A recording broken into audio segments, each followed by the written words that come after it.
For the last 8 years, IE Sports Radio has been bringing you amazing content ranging from interviewing legendary athletes to building tailor-made shows dedicated to all major sports cities around the country. All while we are continuing to be by the fans, for the fans, and with your help, we're ready to take that next step. When you go to our website, isportsradio.com, you'll see our Patreon link with 5 different tiers. The first one starting at just $5 a month. This donation gives you a shout out on all 32 of our shows. Higher tiers include IE Sports Radio merchandise, access to our podcasting university, and even a chance to be featured on our segment flagship show, The Defining Moment. Thank you all for continue making IE Sports Radio your direct feed for all sports. I want to shout out to our 4 Patreon members: Bay Area Rays, Marcus Lowe's Great, Key to the Gate, and Anonymous. Thank y'all very much for contributing to IE Sports Radio. Now on to the show.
We are back on the saddle tonight after a 2-week hiatus.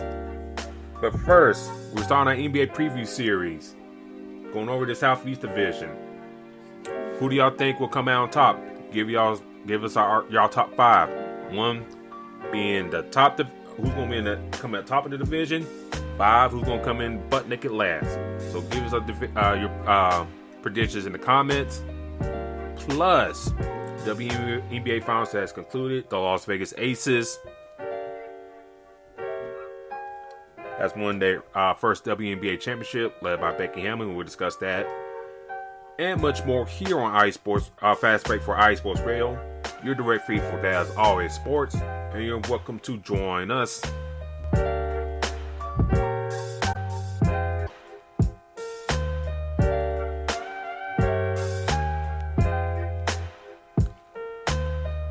Join us as you shout tonight. Lots to talk about, lots to get into. Thank you for joining back with us. We're back in the saddle, back talking basketball. I know we took a couple weeks off because the start of college football, NFL. You know, wouldn't be cool and talk about basketball, you know, with all the news going on with football and all that. Starting off. So we decided to take a couple weeks off. We're back in the saddle and get ready to start our season preview series. D-Lock, how you doing tonight, sir? I'm doing pretty good, man. Crazy day of sports today.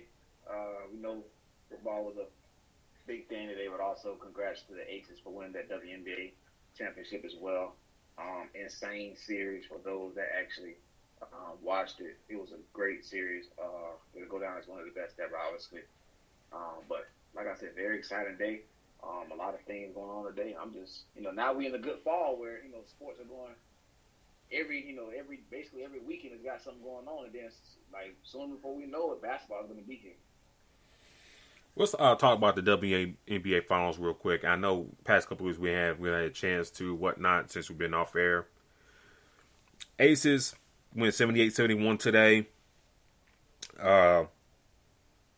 With Christy Gray, a person that Chelsea Gray, leading the charge with 20 points, 17 points off the bench for Raquina Williams.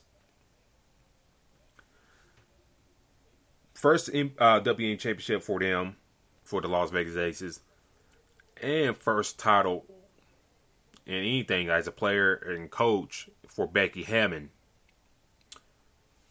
Let me ask you this, D-Law. Let me pose this question to you.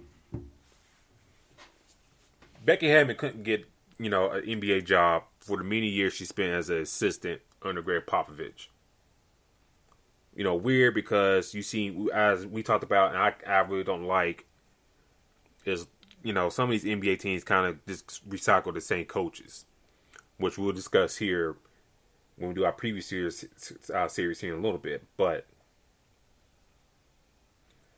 she goes there, she goes in the WNBA, takes over a well-rounded team.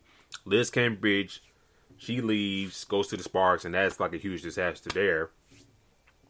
Goes there, has the best team all year consistently, and wins the championship. What are your thoughts on her had to go to this route to WNBA to kind of really prove herself as a head coach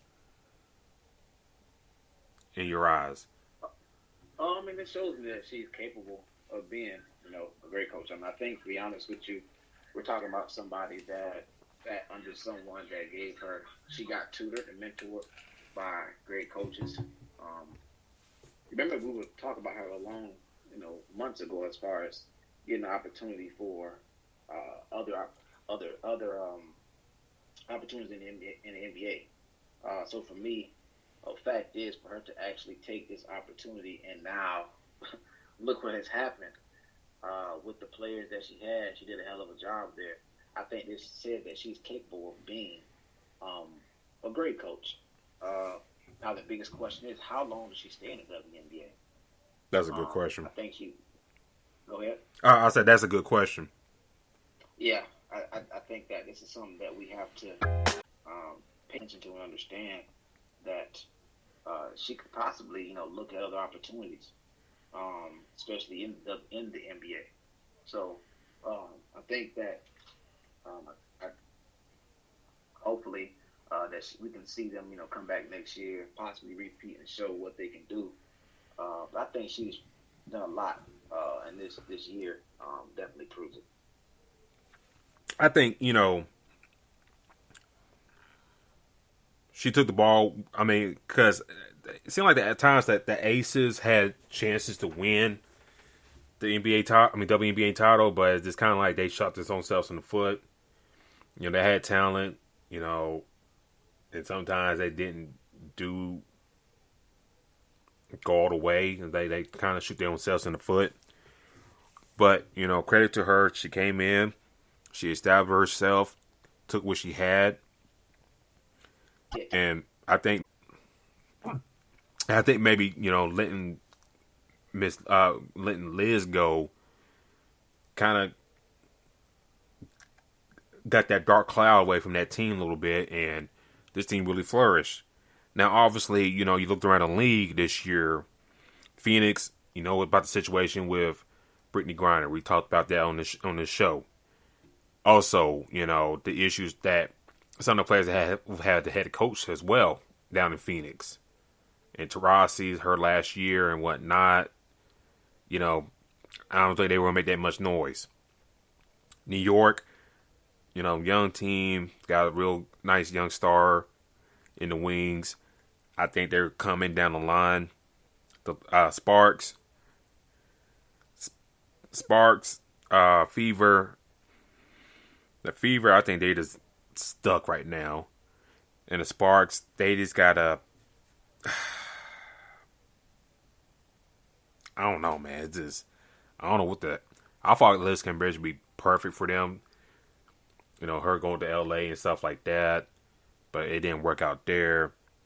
So, I